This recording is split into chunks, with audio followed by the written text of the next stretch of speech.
Ambur chicken biryani எப்படி செய்கிறதுன்னு பார்க்கலாமா? ஒரு பாத்திரத்தில் 200 கிராம் எண்ணெய், அது கூட பட்டை, கிராம்பு, ஏலக்காய், பிரிஞ்சி இலை இது எல்லாத்தையும் சேர்த்துக்கோங்க.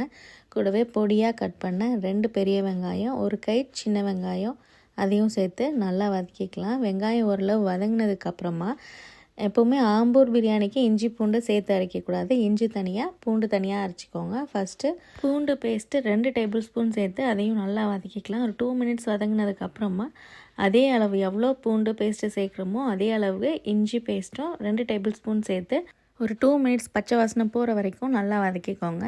அதுக்கப்புறம் காரத்துக்கு ஒரு 15 காஞ்ச மிளகாய் எடுத்து ஹாட் வாட்டரில் ஒரு 10-15 நிமிஷம் ஊற வச்சு அதுக்கப்புறம் அதை அரைச்சி வச்சுருக்கேன். எப்போவுமே ஆம்பூர் பிரியாணிக்கு இப்படி தான் காரத்துக்கு யூஸ் பண்ணணும். மிளகாத்தூள் சேர்க்காமல் மிளகா பேஸ்ட்டு ஒரு 15 மிளகா அரைச்சி சேர்த்துக்கோங்க.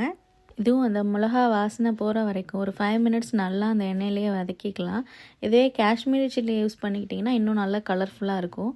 அப்படி யூஸ் பண்ணும்போது நார்மல் மிளகா கூடவே கொஞ்சம் காஷ்மீரி மிளகா ரெண்டும் சேர்த்து ஊற வச்சு அரைச்சி போட்டுக்கலாம். அதுக்கப்புறம் 2 பெரிய சைஸ் தக்காளி கட் பண்ணி வச்சுருக்கோம், அதையும் அது கூட சேர்த்துட்டு தக்காளி நல்லா வதங்குறதுக்காக கல்லுப்பு சேர்த்து ஒரு 10 மினிட்ஸ் நல்லா வதக்கிக்கலாம். தக்காளி நல்லா வெந்து குழஞ்சி வரணும், அது வரைக்கும் வதக்கிட்டு அது கூட ஒரு 1/2 டீஸ்பூன் மஞ்சள்தூள் சேர்த்து நல்லா கலந்து விட்டுடலாம். இந்த ஸ்டேஜில் ஒரு கை கொத்தமல்லி கூடவே ஒரு கை புதினா இது ரெண்டையும் சேர்த்து நல்லா மிக்ஸ் பண்ணிக்கோங்க. கொத்தமல்லி புதினா கொஞ்சம் வதங்கி வரட்டும்.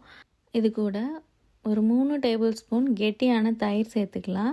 அதையும் கட்டி இல்லாமல் நல்லா மிக்ஸ் பண்ணி விட்டுடலாம். தயிர் இந்த கிரேவியில் நல்லா மிக்ஸ் ஆனதுக்கப்புறம் நான் 1 கிலோ சிக்கன் எடுத்து வாஷ் பண்ணி வச்சுருக்கேன். அந்த சிக்கனை இது கூட சேர்த்துக்கலாம்.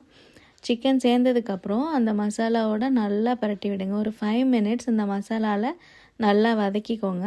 இப்போ அந்த சிக்கனுக்கு தேவையான உப்பு இது கூட சேர்த்துக்கலாம். ஆல்ரெடி நம்ம தக்காளி வதக்கும் போது கொஞ்சம் உப்பு சேர்த்துருக்கோம். இப்போ சிக்கனுக்கு தேவையான அளவு உப்பு சேர்த்துட்டு நல்லா ஒரு பரட்டிட்டு ஒரு மூடி போட்டு ஒரு 7 மினிட்ஸ் நல்லா குக் பண்ணுங்கள். அதில் சிக்கன் ஓரளவு வெந்துடும். 80% சிக்கன் குக் ஆகிடும். 3 கப் பாஸ்மதி ரைஸ் எடுத்து வாஷ் பண்ணிவிட்டு 1/2 அன் ஹவர் ஊற வச்சுருக்கேன்.